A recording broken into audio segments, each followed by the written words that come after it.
capítulo 16, versículos 13 a 17.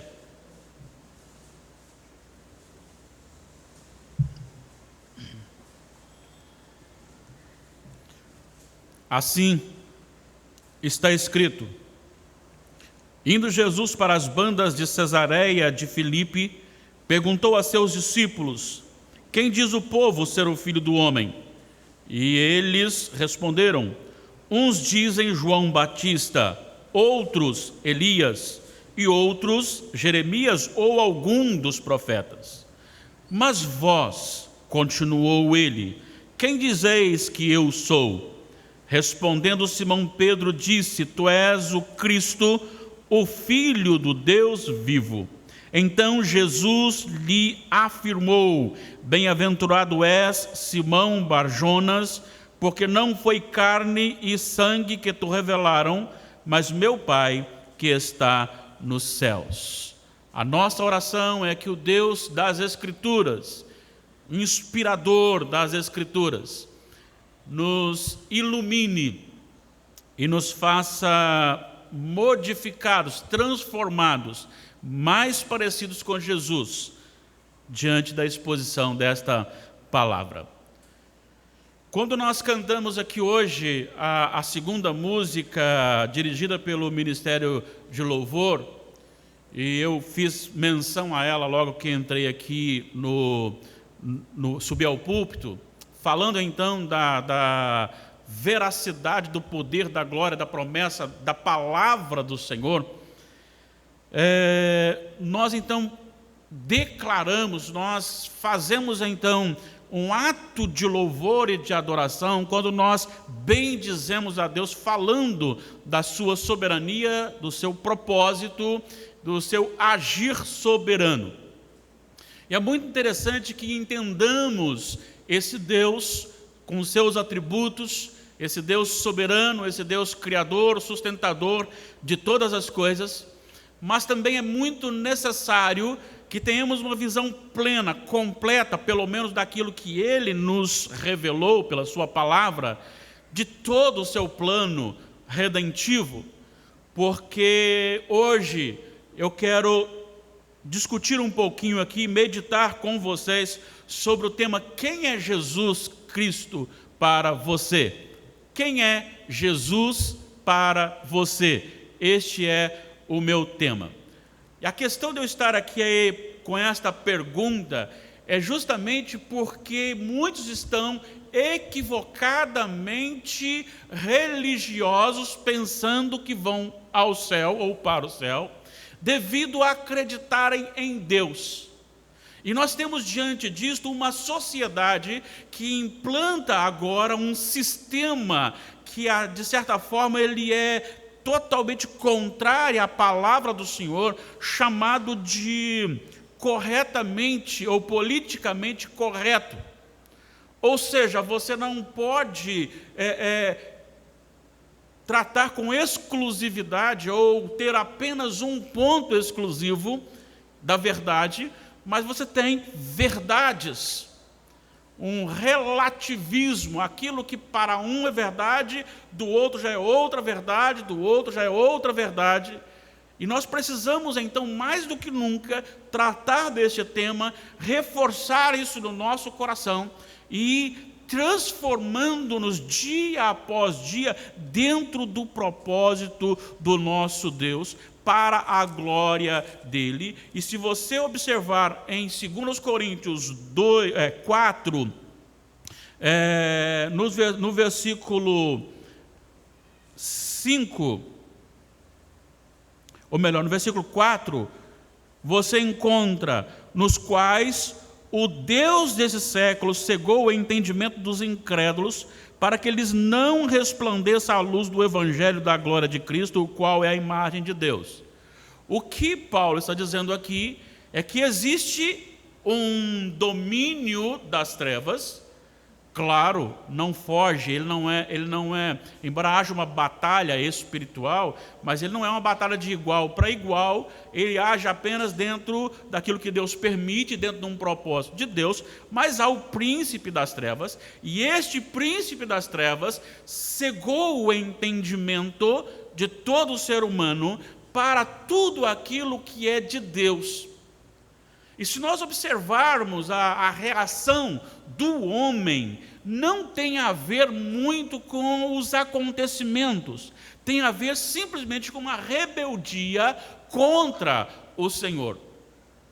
Se nós olharmos, por exemplo, os 10 mandamentos, e se aplicássemos os 10 mandamentos na nossa nação, se nós aplicássemos a lei de Deus especificada ali nos 10 mandamentos, para que não apenas um município vivesse sob estas ordenanças, mas também o nosso estado e a nossa nação, você teria uma nação tremendamente ordeira, quando você não encontraria ninguém passando fome, porque o que a lei de Deus faz é que Ele está sobre todas as coisas, e quando então nos curvamos diante dEle, nós passamos a nos relacionar com as pessoas de uma maneira totalmente diferente. Agora, o amor de Deus que está sobre todas as pessoas, ele tem que ser então exercido pelo ser humano. Vamos lembrar então, não terás outros deuses além de mim, primeiro mandamento. Segundo mandamento, não farás para ti imagem de escultura, não as adorarás. Terceiro mandamento, não tomarás o nome do Senhor teu Deus em vão. Quarto mandamento, santifique o sábado do Senhor. Esses 4 primeiros mandamentos têm a ver com um relacionamento vertical entre o ser humano e Deus, colocando então Deus sobre todas as coisas. Mas quando você obedece e submete a isso, vem então os 6 restantes, que é um relacionamento horizontal. Honrar pai e mãe, o 5º mandamento. Não matar, o 6º. Não adulterar, o 7º. Não furtar, o 8º. O 9º, não dirás falso testemunho. E o 10º, não cobiçar a casa do teu próximo. Então, se você tem uma submissão aos 10 mandamentos, você tem sim o melhor e perfeito sistema para o relacionamento social. No entanto, por mais que se pregue a igualdade, para mim eu acho que o que está por trás de tudo isso, relacionado a esses segmentos, tem muito mais um cunho político de poder, de domínio e de influência, do que simplesmente e realmente o desejo de igualdade.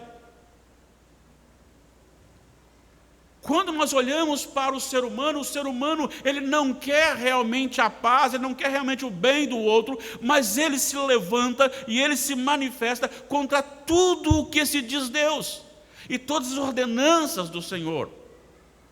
Com isso você tem também a questão de que toda religião é boa, Deus é um só. E isso é verdade? Deus é um só? Sim.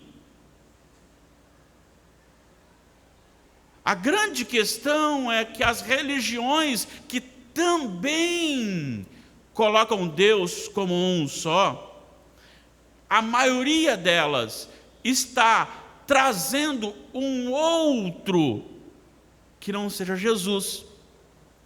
E é aí que entra um grande problema. Porque segundo as Sagradas Escrituras, e isso está não só no Novo Testamento, não é só pregado pela igreja no Novo Testamento, mas se você olhar em todo o Antigo Testamento, apontando para a veracidade do Novo Testamento, todo o Antigo Testamento apontando, dirigido, isso escrito há tanto tempo antes, e mostrado que Jesus é o Filho de Deus, prometido lá no Jardim do Éden, você começa então a entender que, segundo as Escrituras, sem Jesus não há salvação. Eu posso até dizer que creio num Deus só, mas se eu não crer e confessar a Jesus como meu Senhor e Salvador, significa que eu vou para o inferno crendo num Deus só. Então é necessário que nós tenhamos uma definição de quem é Jesus. O Senhor Jesus pergunta aos discípulos sobre o que estão pensando, o que estão dizendo. E a resposta ela é variada. Uns dizem João Batista, outros Elias, e ainda outros Jeremias, e ainda ou alguns dos profetas. Olha a visão que se tinha de Jesus no período em que ele estava operando fisicamente na terra. E é interessante porque havia o anúncio de que o próprio Pai havia dito: "Esse é meu filho amado em quem me comprazo". O próprio Jesus ensinava a sua divindade, o próprio Jesus ensinava a sua missão. E é interessante porque em João você encontra um relato, acho que no capítulo 5, se não estou equivocado, vai dizer que Jesus mostra para os religiosos da época que aquilo em que eles eram mestres, que eram as Sagradas Escrituras, era justamente o material que testificava dele. Então ele está dizendo assim, é meio que loucura, é meio ignorância, porque vocês estudam uma coisa que fala de mim, mas não aceitam que eu sou aquilo que vocês estudam me fala ser. Mas aqui há uma pergunta muito mais direta, e é isso que eu queria tratar com você aqui. Mas vós, continuou Jesus, quem dizeis que eu sou? E esta é a pergunta que eu quero tratar hoje com você aqui. Esta é a pergunta que eu quero tratar com você que está me assistindo neste momento. Quem é Jesus para você? Quem é Jesus para você? Nós percebemos que os templos, eles são diferentes na recepção de pessoas. Os templos são menos cheios para aqueles que abrem as Sagradas Escrituras, para aqueles que meditam nas Sagradas Escrituras, para aqueles que expõem as Sagradas Escrituras. E esses templos, os outros templos, são muito concorridos para aqueles que anunciam que haverá riqueza, que haverá cura, que haverá saúde. Então você tem aqui um evangelho que não é só brasileiro, mas também brasileiro, e principalmente brasileiro, numa diferenciação de rumo, apontando para um Jesus diferente. Você tem, eu já falei algumas vezes nos meus sermões, a expressão, pare de sofrer. Você tem essa teologia que difere diretamente os ensinamentos de Jesus, que é a teologia da prosperidade. Enquanto a teologia da prosperidade anuncia um Jesus que lhe dá riquezas, o Jesus que nós temos aqui nas Sagradas Escrituras diz que o Filho do Homem não tem onde reclinar a cabeça.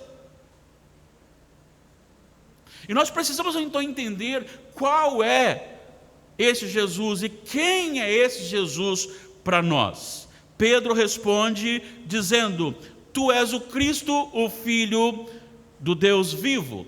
E Jesus então diz para ele que esta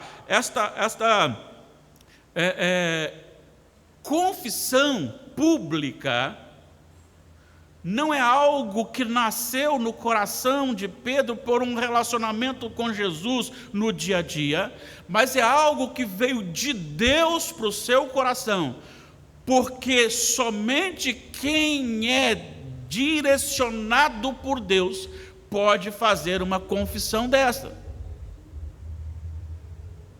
E aqui eu queria que você pensasse comigo rapidamente em alguns pontos específicos aqui desta confissão pública de Pedro, e que deve ser a nossa confissão. Veja bem, Pedro não diz assim: tu és Jesus, o Filho de Deus. Ele diz: tu és o Cristo, Filho de Deus. Cristo tem todo um envolvimento que daria para a gente ficar aqui meditando nisso por horas e horas. Primeiro, a palavra Cristo, no Novo Testamento, é a mesma de Messias, no Antigo Testamento do hebraico, então você tem ali um mesmo significado. E Christos vem do ungido, do prometido. Então, quando Pedro está dizendo que Jesus, tu és o Cristo, ele está confessando que Jesus não é simplesmente um profeta, que ele não é Elias, João Batista, Jeremias ou mais alguns dos profetas. Ele não está dizendo que é um novo profeta que se levantou ali para unir o povo de Deus. Ele está dizendo que ali há todo um envolvimento de um plano geral pré-estabelecido, pré-feito na antiguidade, antes mesmo que houvesse mundo. O que ele está dizendo é que o que está ali de frente, este Jesus, para Pedro e também para os discípulos, ele é o prometido de Deus. E quando ele diz que ele é o prometido ou ungido de Deus, com isso ele resgata todo o envolvimento redentivo.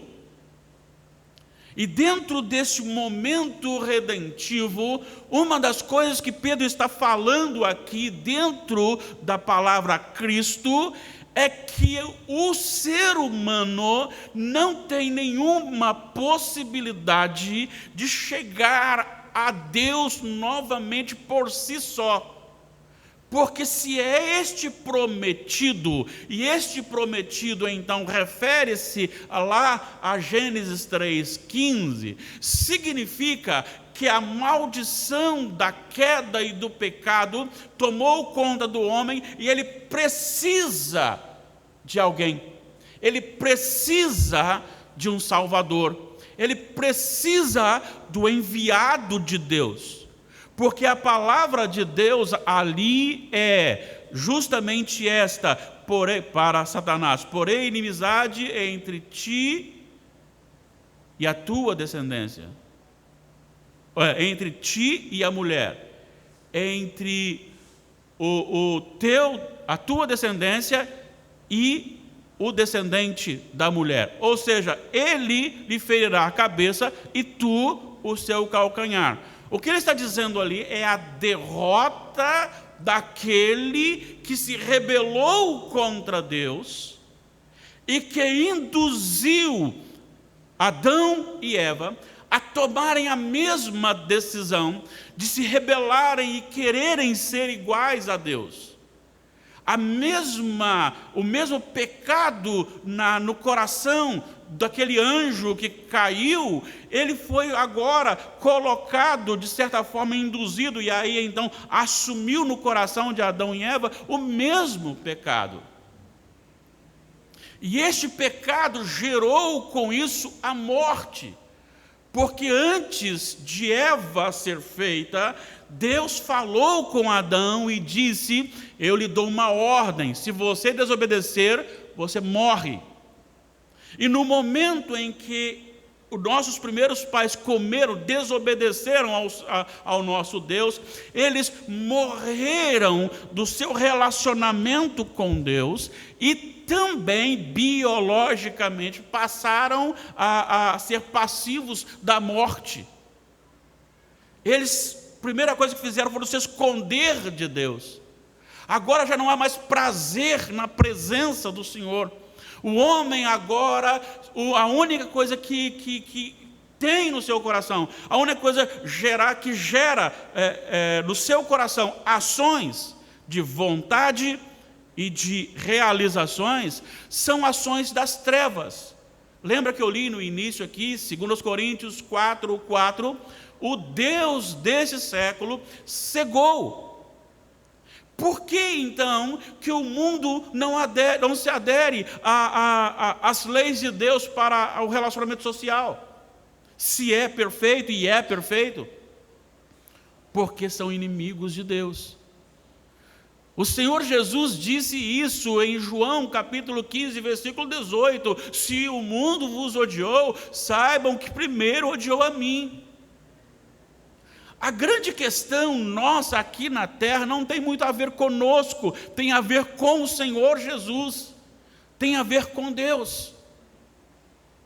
Atos capítulo 9, quando Saulo está descendo para perseguir a igreja, e ele está com uma autorização das autoridades ali presentes, para que ele possa ir até Damasco e buscar ali pessoas crentes, a igreja que estava reunida. Qual era o pecado da igreja? Era só dizer que Deus é Senhor e começar a abençoar vidas. Por que ele vai atrás de alguém que está fazendo bem para alguém? Por que esses homens, Pedro e João, foram presos em Atos capítulo 4? Porque no capítulo 3, eles haviam curado um homem que há 40 anos estava sendo levado para o templo para pedir esmolas. E eles curaram em nome de Jesus. Por que eles fizeram isso? Porque tem a ver com Jesus, não tem a ver com o ser humano. E aí Saulo agora sai, e quando ele vai para buscar a igreja, perseguir a igreja, o Senhor Jesus o derruba, e a pergunta de Jesus para Saulo é: Saulo, Saulo, não é assim, por que tu persegues esses pequeninos? Mas é porque me persegues. Talvez a cabeça de Saulo, naquele momento, ficou um pouco assustada. Peraí, mas eu não estou indo para procurar Jesus. Eu estou indo procurar aquelas pessoas que seguem Jesus. Essa deturpação no coração cega, e aí passamos a ver Jesus do nosso jeito, do nosso modo. E Pedro está dizendo que não. Este Jesus não é simplesmente um profeta, mas ele é o meu Salvador, ele é o prometido. Então Pedro está assumindo a sua necessidade, a sua carência de receber de alguém a salvação. Ele está dizendo: eu sou limitado, eu sou pecador.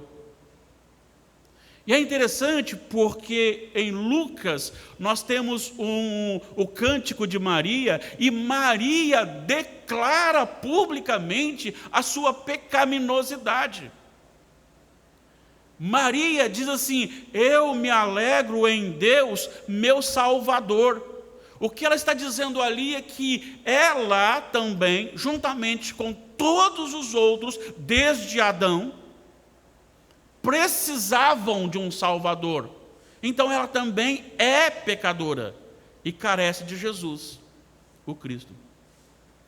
Agora, quando ele está dizendo que Jesus é o Cristo, ele está apontando para o entendimento de que nada que acontece neste mundo acontece à toa, por nada, por acaso. Há uma rebeldia no coração do homem, há uma deturpação, e isso então uma rejeição. Por isso a dificuldade de se crer em Jesus hoje. Há uma rejeição. Por que há uma rejeição? Porque é muito difícil para o ser humano aceitar que ele não tem nenhuma capacidade. É muito difícil para o ser humano aceitar que ele precisa do abençoador, ele precisa do Salvador, que ele precisa de alguém e que ele não é capaz por si só. Mas por que essa dificuldade? Vamos lembrar da pergunta e da fala de Satanás para Eva? A conclusão de Satanás para Eva é: Deus sabe que se vocês comerem do fruto e desobedecer ao Senhor, vocês serão o quê? Iguais a Deus. Por incrível que pareça, algumas pessoas têm dificuldade quando a outra chega para ela e fala: Deus te abençoe. É como se eu fosse superior ao outro, então o outro não pode dizer Deus me abençoe. Eu tenho que dizer Deus abençoe com aquela pessoa.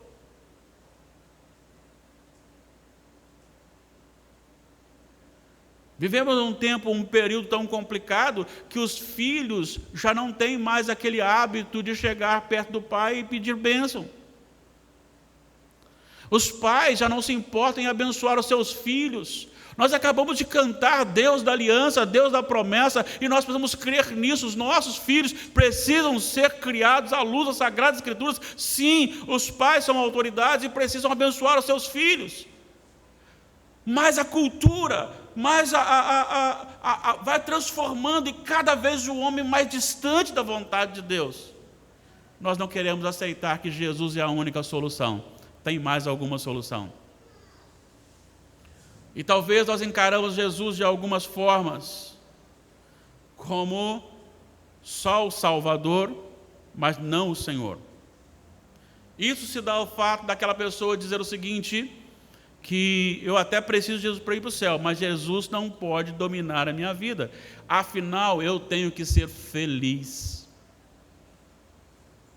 Quantas vezes, eu creio que você já deve ter ouvido isso, quantas vezes eu ouvi de pessoas dizendo o seguinte, eu vou abandonar o meu cônjuge porque não estou feliz com ele e eu tenho que ser feliz. Deus não quer que eu viva infeliz e até usam essa expressão.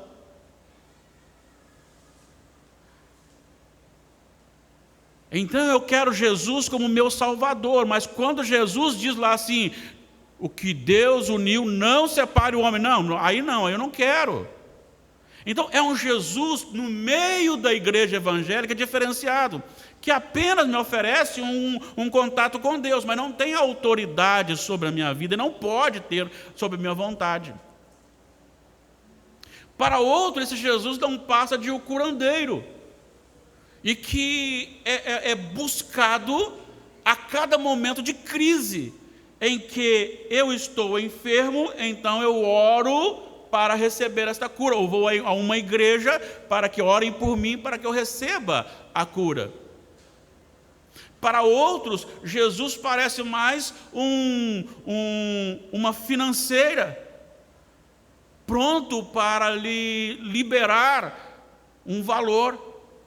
Lembro-me de um acontecimento em determinado local, em um tempo, em que a pessoa chegou na igreja e os familiares pediram se podia dirigir a reunião de oração. Pode. E aquela pessoa foi para lá e começou a dizer assim, você precisa de crer que Deus proverá todo o seu necessário. Aleluia, que bom. E depois ela disse, eu peguei o cartão de crédito e comprei muito além do que eu podia comprar. E quando aproximou o dia de pagar, eu falei, Senhor, está aí, eu sou tua filha, não me deixe envergonhada.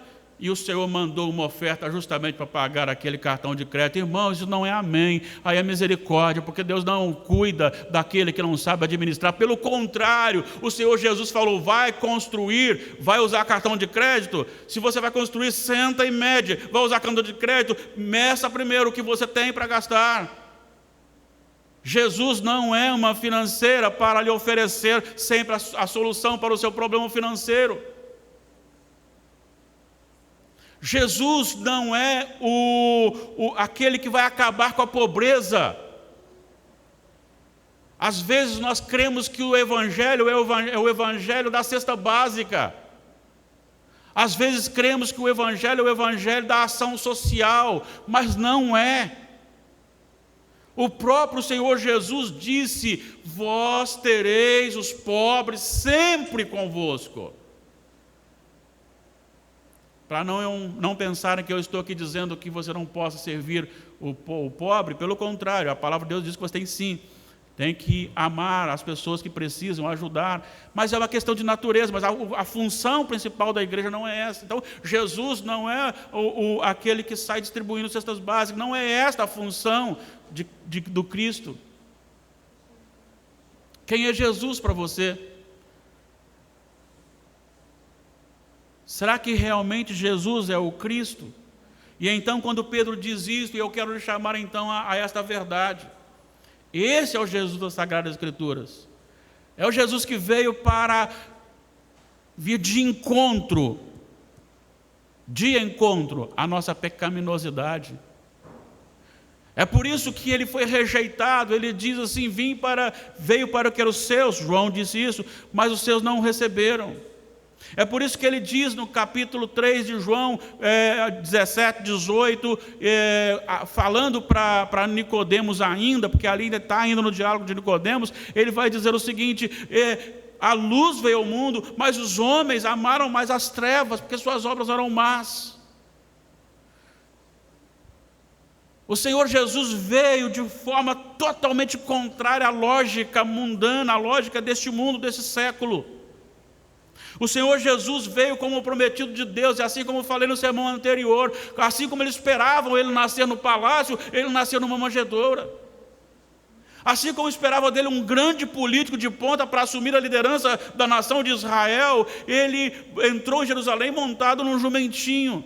E ao invés de ir para o trono do império, ele saiu, porque o reino dele não é deste mundo.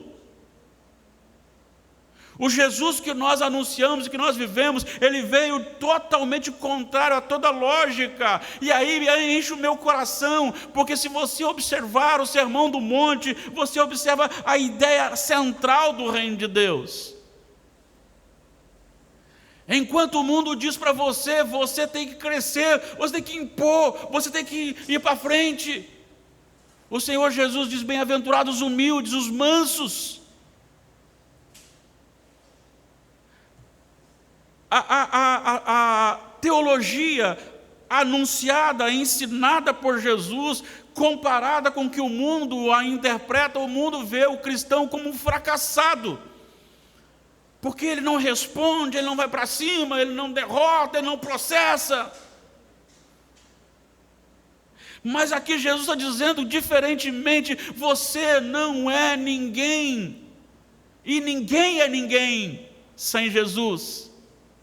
E a partir do momento que você tem esse Jesus, a primeira coisa que vem para o seu coração é que você não é ninguém, é pecador, miserável, precisa dele.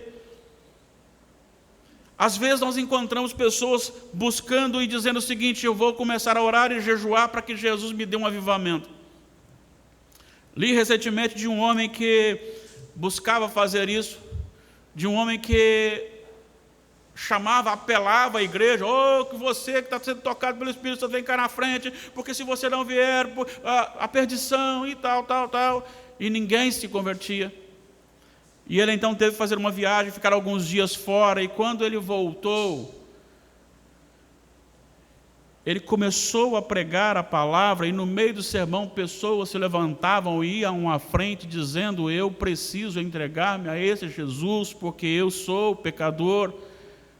Não precisa do homem fazer nada, apenas pregar o evangelho, porque essa salvação vem do céu. Foi isto que Jesus disse para Pedro: olha, o que você recebeu não é de você mesmo, é do céu.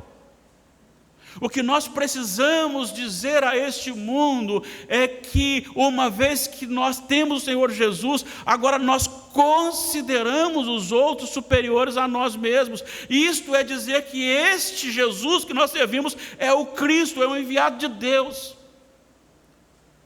Lembram daquele episódio, daquele acontecimento em Marcos capítulo 10, no final do capítulo? Quando os discípulos, primeiro eles pedem, no teu reino nós queremos que eu e meu irmão, um sentar à tua direita, outro à tua esquerda. E os outros começaram a ficar chateados com aquilo, nervosos com aquilo, e começaram aquele burburinho, aquela coisa chata. E Jesus então os chama e diz: por que vocês estão conversando aí? E eles ficam meio assustados, e Jesus não fala assim: vocês estão pensando o quê? Aqui neste reino é assim, o maior é aquele que é servido por todos. Mas no reino do meu Pai é diferente. O reino do meu Pai, o maior é aquele que serve a todos. E aí ele encerra aquele trecho dizendo assim: pois o próprio Filho do Homem veio para servir e dar a sua vida. Ele não veio para ser servido. Olha o contraste. O Cristo, ele nos coloca numa posição, sim, privilegiada, mas ao mesmo tempo aqui de serviço, totalmente diferenciado. Então o nosso Jesus é o nosso Salvador e é o nosso Senhor. Isso implica em dizer que todo o acontecimento deste mundo está sob o governo desse Jesus. porque ele é o Cristo. E aí, pensando na questão dele como Cristo, nós olhamos para os acontecimentos atuais e eles estão sempre sendo repetidos na história. Não se assuste do Brasil estar se levantando contra o Senhor Jesus. Não se assuste de líderes religiosos estarem se curvando a um socialismo, a um nível e indícios comunistas que conduzem ao contrário à palavra de Deus. Não se assuste de pessoas se levantarem e terem na sua agenda coisas que contrariam a palavra do Senhor. Isso já aconteceu, isso acontece e acontecerá, e agora com mais frequência por causa do afunilamento para a volta de Cristo. Nós precisamos sim continuar dizendo a este mundo, independentemente do que aconteça: eu não estou aqui nesse templo porque tem lanche, eu não estou aqui nesse templo porque nós temos uma comunhão diferenciada, eu estou aqui porque sou um pecador redimido e venho aqui porque amo louvar ao meu Senhor junto com os meus irmãos. Eu estou aqui porque quero aprender mais da palavra, eu quero conhecer mais do Senhor. A motivação é a presença de Deus, a motivação é a palavra de Deus, a motivação é que o Cristo, esse Cristo, continua sendo o mesmo na nossa vida. Ele não é o Jesus financeiro, Ele não é um Jesus curandeiro, Ele não é um Jesus libertador, Ele não é um Jesus que me socorre só nos momentos. Ele é o meu Senhor. Tu és o Cristo. Ah, não, mas está bom, o outro lá está bom também, porque... Não, se não tem Jesus e só Jesus não está bom. Quando Pedro diz, tu és o Cristo, ele também está dizendo que o cristianismo é exclusivista. Ele não diz assim, tu és um Cristo. O apóstolo João, na primeira epístola, ele fala no capítulo 2, a partir do versículo 18, que tem se levantado nos nossos meios anticristos. Nós temos na história muitos anticristos, e terá um anticristo no final. Mas o Cristo não tem aqui muitos Cristos na história. Moisés não foi um Cristo. Davi não foi um Cristo. João Batista não foi um Cristo. Pelo contrário, ele disse, eu não sou o Cristo. Porque Pedro está dizendo, tu és o Cristo. Com isso lança fora tudo e qualquer possibilidade do ser humano de trazer outra coisa junto com Cristo. O pastor Martin Lloyd Jones estava pregando e ele disse que, certa feita, ele sempre pregando aos domingos, sempre tinha um senhor que assistia os cultos. E aquele moço não era convertido, era um moço que tinha problemas com bebida alcoólica, e no sábado ele saía para a vida das suas bebidas, e no domingo ele ia lá ver o sermão de Lloyd Jones. Ele conta que certo dia ele olhou e viu aquele homem chorando na hora do sermão. E as lágrimas desciam, e ele pensou com ele, será que aquele homem agora se converteu? E quando chegou no final, ele foi cumprimentar a porta e ele então pensou, eu devo abordá-lo sobre isso? Não, deixa, depois eu converso com ele. Então aquele homem saiu, cumprimentou e foi embora. No outro dia, na segunda-feira, quando eles vieram, ele estava vindo ao templo para a reunião de oração, ele encontrou com esse mesmo homem. Este mesmo homem parou e disse, pastor, se ontem o senhor tivesse me chamado, eu teria me convertido. Aí ele disse, então vamos agora. Ele disse, não, era ontem, hoje não. O que ele estava dizendo ali, ensinando, é que muitas vezes o nosso discurso emociona pessoas. E as pessoas tomam decisões pela emoção e não pela conversão. Porque quando o Espírito Santo do Senhor age, não era ontem, é ontem, hoje e para sempre. Amados irmãos, nós temos que vivenciar esta conversão sincera.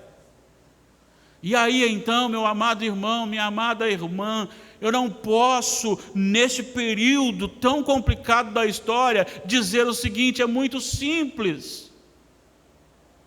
Aqueles que buscam outros junto com Jesus também vão para o céu. Não, não vão. Nenhum dos profetas, nenhum dos apóstolos, o pai de Jesus, no sentido de criação, José, os irmãos de Jesus, a mãe de Jesus, ninguém pode ser colocado ao lado de Jesus, é só Jesus, porque Ele é o Cristo.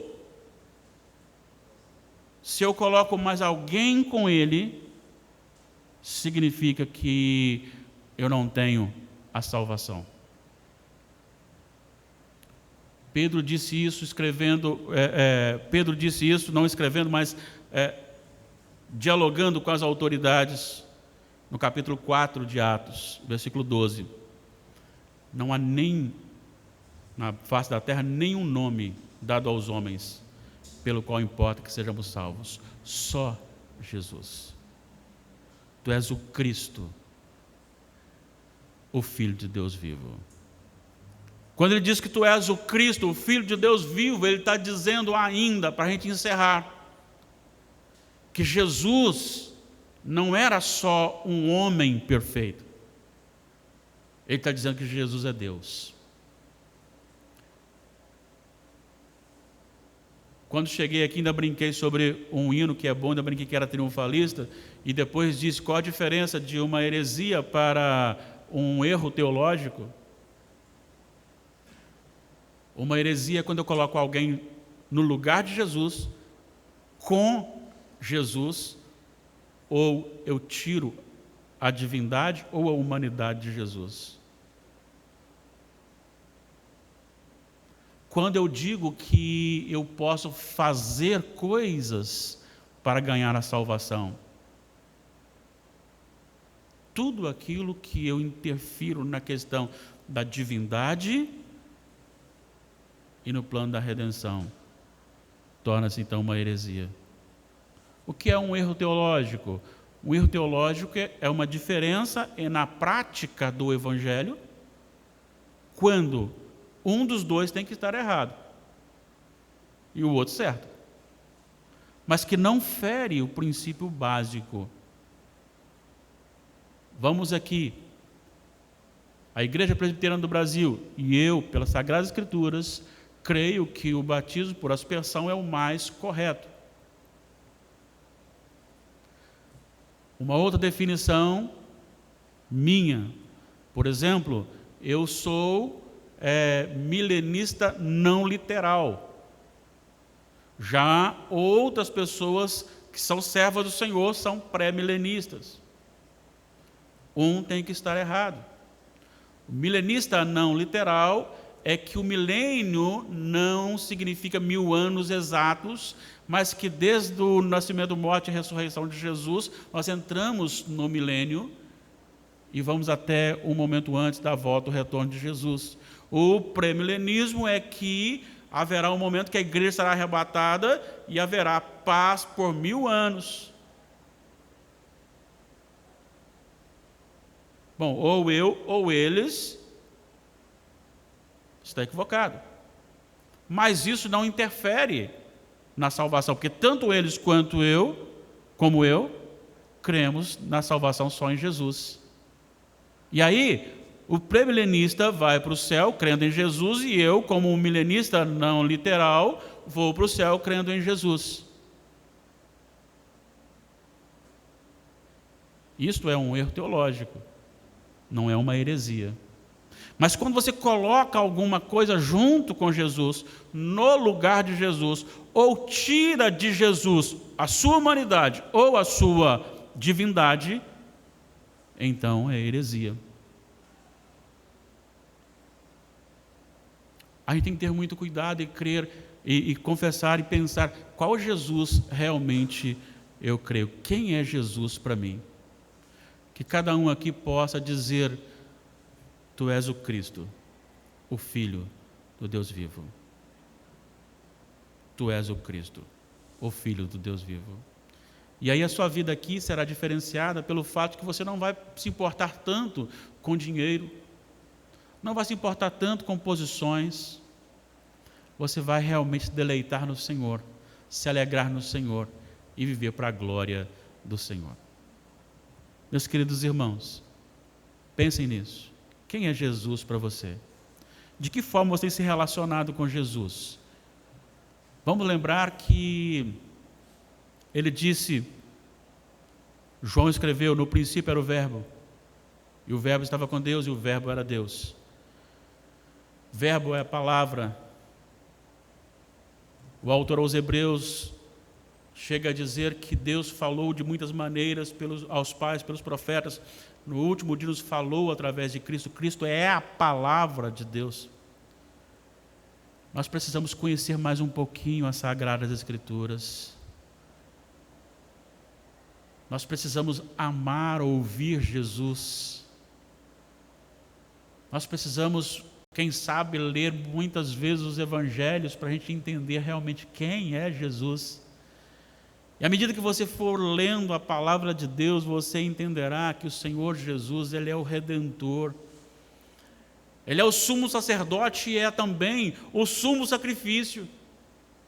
Ele é o Salvador, Ele é o Senhor.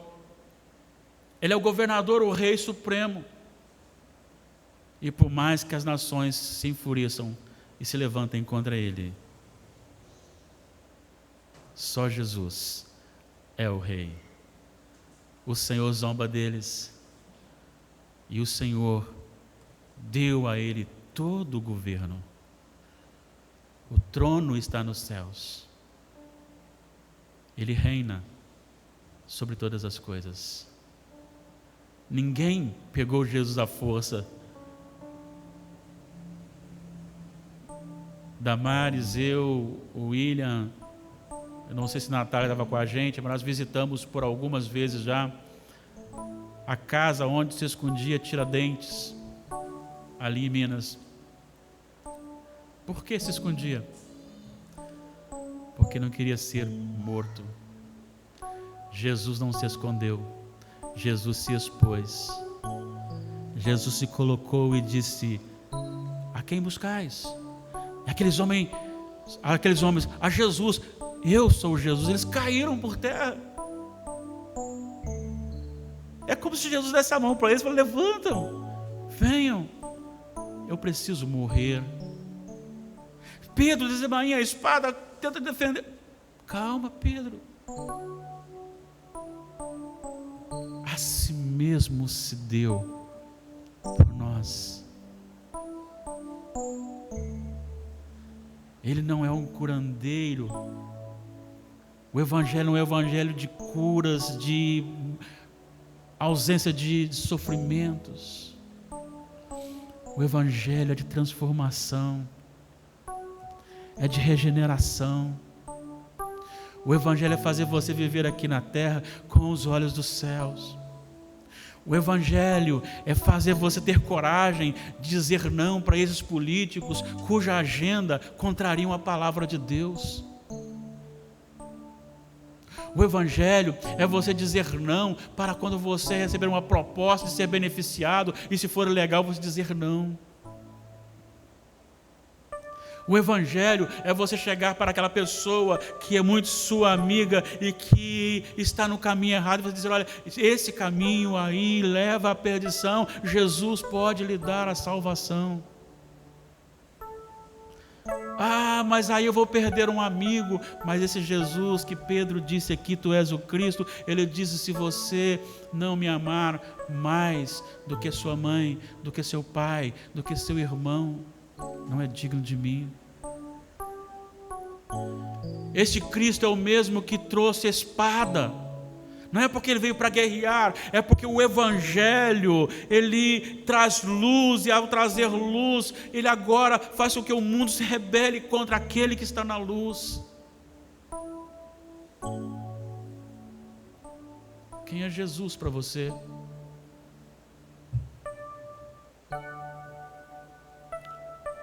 Quem é Jesus para você no seu trabalho? Quem é Jesus para você no seu lazer? Quem é Jesus para você dentro de casa? Domingo aqui, enquanto nós cantávamos, o sangue de Jesus me lavou, me lavou.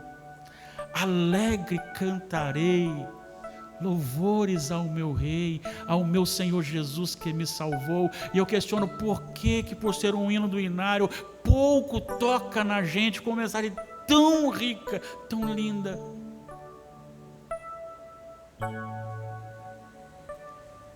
Que cada um possa dizer assim: Tu és o Cristo, o Filho do Deus vivo.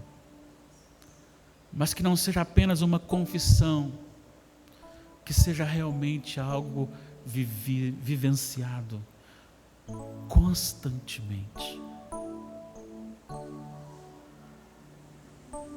Quem é Jesus para você?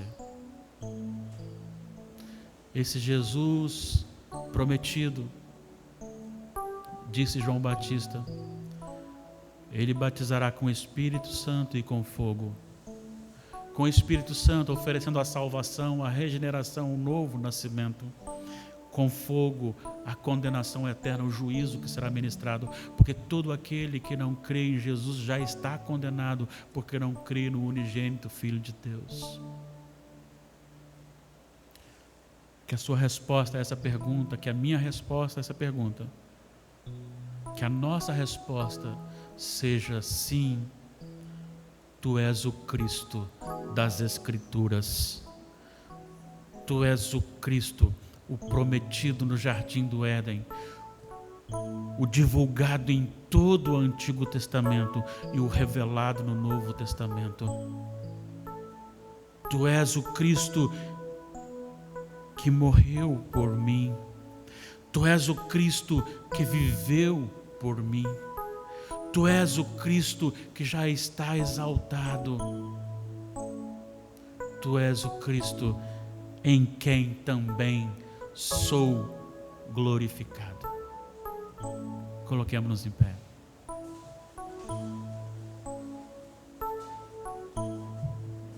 Amantíssimo Deus e eterno Pai, queremos render-te glórias.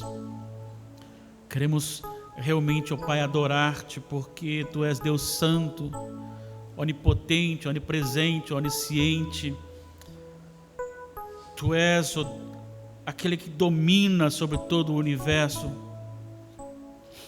e aquele que colocaste em nosso coração, justamente, ó Deus, o entendimento para confessar que Jesus é o Cristo, o Filho do Deus vivo. Senhor, renova em nós. Se Tu não fizeres, ó Deus, não haverá avivamento. Se Tu não operares, ó Deus, nós não nos alegraremos com o hino do inário, cuja letra diz que o sangue de Jesus me lavou, me lavou. Se Tu não operares no meu coração, Senhor Deus, saindo daqui eu voltarei a práticas tão distantes do Senhor. A Tua palavra será esquecida, a oração não será realizada, a mortificação da carne, da natureza carnal não será efetuada. Por isso opere, ó Deus, em nós, em nosso coração, para a glória do nome do Senhor. Reavivas, ó Deus, a Tua obra em cada coração, através dos tempos. Nós oramos em nome de Jesus. Recebamos a bênção.